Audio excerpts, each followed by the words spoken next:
September na nga, tamang-tama, papalapit na yung anniversary namin ng asawa ko. Kaya tara, samahan niya akong bumili ng surprise gift para sa kanya. Today is September 2 at yung anniversary namin is this coming September 8. At tamang-tama din naman may work yung asawa ko, kaya sumabay na rin kami. As if lang naman nagagala lang kami sa mall. Actually mga kagala, sobrang tagal niya na itong gustong bilhin. Pero itong asawa ko kasi sobrang responsable sa lahat ng bagay. Very matipid siya kapag sa sarili niya. Pero kami ng mga anak niya, hindi niya tinitipid. Sobrang tagal niya na itong gustong bilhin. At yun na nga, parang palit-ulit niya yung tinanong sa sarili niya na kinailangan na ba? Pero actually, may time yun na bibilhin niya na sana, nasa counter na siya at magbabayad na. Pero nag-iba yung ihip ng hangin. Hindi niya tinuloy. Abay, magbabayad na sana siya, pero hindi niya tinuloy dahil para daw kinailangan niya pa ng kunting panahon para pag-isipan ng mabuti. Hanggat dumating na yung maraming babayaran, may mas maraming priorities na dapat talagang unahin. Kaya naisipan ko talagang pag-ipunan to para ako na lang ang magbibigay sa kanya. At alam ko maliit lang to na bagay para sa'yo, pero abay, dugot pawis, pinaghirapan ko rin to. Sana din naman na-appreciate mo. So ayun na nga, andito na tayo sa Abenson. At yung iririgalo natin ay ang buong Abenson. Chares. Bitaw ay kaso lang hindi tayo anak ng kontraktor, kaya mag-ipon muna. So ayun na nga, ito na yung napili natin. Actually, bibili tayo ng aircon. Bibilhan ko nga siya ng aircon dahil sa sobrang init ng kanyang opisina. Luyan ang tumarbaho. Ay, kawawa naman ng haligi ng tahanan. Actually, may napili na ako dati pa at ngayon bumalik na ako para magbabayad. At sobrang mangha-mangha din ako sa aircon na to dahil maraming good reviews. At marami ding nagre-recommend. Mura lang daw nga sa kuryente. Medyo pricey lang siya, pero sige na lang. Basta tipid lang sa kuryente, pwedeng-pwede na yan. At maraming salamat talaga sa mga kuya dito na tumutulong para mas mapadali yung ating pagproseso dito. Kung may maabutan tayo sa asawa ko. At baka mabubuking na tayo. At yun na nga, tinatanong nila kung ilang square meters yung opisina na paglalagyan. Para malaman nila kung anong dapat na horsepower yung ilalagay. But actually, mga kaigala, maliit lang yung opisina ng asawa ko. Kung meron pang 0.5 sa split type, yun yung kukunin ko. Pero yung pinakamababa nila is 1 horsepower lang. Kaya go na tayo dito para matapos. Abay, asawa ko, sana naman matuwa ka dito.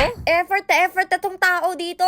Tapos hindi ka pa matutuwa. Sinamahan pa ako ng mga angels natin. Ginagawa ko pang videographer habang nagbabantay ng bata. Kaya sana naman matuwa ka. At pagpasensyahan mo muna na ito lang muna yung makaya kong irigalo. Alam kong maliit lang to na bagay para sa'yo. Dagdag ko na lang to sa pagmamahal ko sa'yo at sa mga anak natin. Abay, syempre, yun yung pinakamagandang regalo para sa'yo. Kaya wag ka nang mag-inarte. At ang asawang laging andito para sa'yo. Para suportahan ka, intindihin ng paulit-ulit. At mamahalin ka hanggang sa dulo ng walang hanggan. At higit sa lahat, nagkaroon ka ng asawang napakaganda. At ito na nga, gumuhit na kami ng sketch patungo sa amin. Para dili sila masaag inag-install. Actually, hindi ko pa ito ipapa-install kinabukasan. Surprise gift ko nga para sa anniversary namin. So today is September 2. Kaya pina-schedule ko yung installation nila this September 8. Para ito na to mga kahigala. Actually, this is my first time na makapagregalo ako sa asawa ko na medyo ganito yung halaga. Nung estudyante pa kasi ako, sa tuwing meron kaming birthday, meron kaming anniversary, monthsary, pupunta ako sa unit top sa Tagbilaran. Doon ako bibili. Oo mga kahigala, yun pa yung afford ko noon. At grabe, sobrang tuwa talaga ng asawa ko. Kahit may pera yan, sobrang tuwa niya. Dahil nasabi ko sa inyo, napakasimple ang tao. Napakatipid sa sarili. Kahit may pera, hindi yan bibili ng basta-basta ng mga damit niya. Bags, sapatos. Oo mga kahigala, ganyan siya. Ganyan siya kasimpleng tao. Pero pareho din naman kami na hindi mahilig sa branded. Kung may mga branded gamit man ako, mga ukay yan. Kasi hindi ko afford. At kung magkakapera man, nasasayangan kasi ako. Tapos makakabili ka din naman sa ukay na matibay din. Basta grabe, sobrang nakakatuwa din naman talaga. Na ngayon, makakapagregalo na ako sa asawa ko na sarili kong kita. Na at least man lang may maambag din ako sa pamilya dami. Yun naman talaga yung goal ko na dapat kikita din ako. Na dapat magtutulungan kami ng asawa ko. Gusto niya din naman sana na hindi na talaga ako magtrabaho. At mag-focus na lang ako sa mga bata. Pero mga aunties, akong ambisyosa man ta. Gusto ko kasi may mataas pa akong marating kahit may mga anak na ako. Gusto ko pa rin yung mga pangarap ko na magkaroon ng sariling negosyo in my 20s. Mabibili ko yung mga gusto ko in my 20s. At syempre, makakapag-provide ako sa family ko at sa sarili ko in my 20s. At hindi magiging hadlang ang pagiging nanay. So, ayun na nga, magbabayad na tayo para makauwi na tayo. At kakayod na naman para mabawi yung gastos. At ito na nga, September 7 na ng gabi. Gumawa pa ako ng pasimpleng regalo para hindi niya mahalata. Kunyari, magre-regalo lang ako ng relo. Tapos yung mga paborito niyang shorts. Gumamit pa ako dito ng wallpaper pang balot kasi wala akong pambalot. Tapos bumili rin ako ng phone stand na dati gusto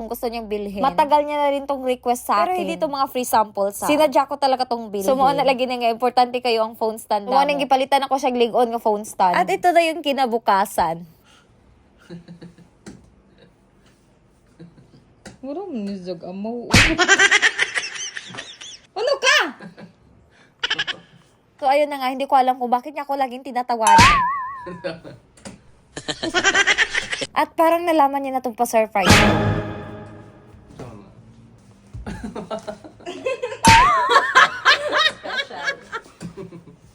Wala ako mag-andam. So, fast forward mga kahigala. So, mo na ni nahitabo. Resibo. Resibo sa? Bill. Bayro no, napod na. Ikaw mo bayad, ana. Unya, sakto po mga kahigala, pagkataon-taon, niabot ang taga-Abenson para mag-install. Unya, super happy gud kay nakaari gud sila kay abi kog dili sila maka-install today. Kay super uwan gud. And finally mga kahigala, happy kay kung bana kay naka-aircon na yung opisina. Pero actually, isa sad sa giduha-duhaan niya pa aircon na ni kay dili man gud taga-adlaw siya diri magstay. Kay mostly siya mga clients naka-appointment gud. So sa pikas opisina mausad ang iyang older brother nga si Attorney Genesis. So special shout out ni Jan's Garden and Music. Mo ni siya ang older brother ni Genesis. Usa po ni siya ka content creator. Mo nang i-follow ninyo mo ni iyang page. Kay daghan gid mong makatunan. Labi na og hilig pud mo sa music, farming. So sakto gid kayo i-follow ninyo si Attorney Genesis or iyang page Jan's Garden and Music. And of course mga kaigala nga akong bana si Attorney Genesis Ausa. Iyang page is Genesis Ausa. So i-follow gid ninyo sila kay aron daghan sa mong makatunan pa. So mao to mga kaigala. And finally nataod na gyud ang amo ang aircon para sa opisina sa akong bana. So komportable na gyud kaayo siya. And of course para sa komportable na pud kaayo nga among mga kliyente. Unya akong next project mga kaigala para sa opisina sa akong asawa. Pagwapahan ni nako sama sa iyang asawa. So yan yung next goal natin para sa next DIY project. Kaya abang-abangan mga kahigala. So daghan kayong salamat kung human man kaning video ha kay medyo taas-taas gyud. So thank you so much for watching. Muamua kayo dyan.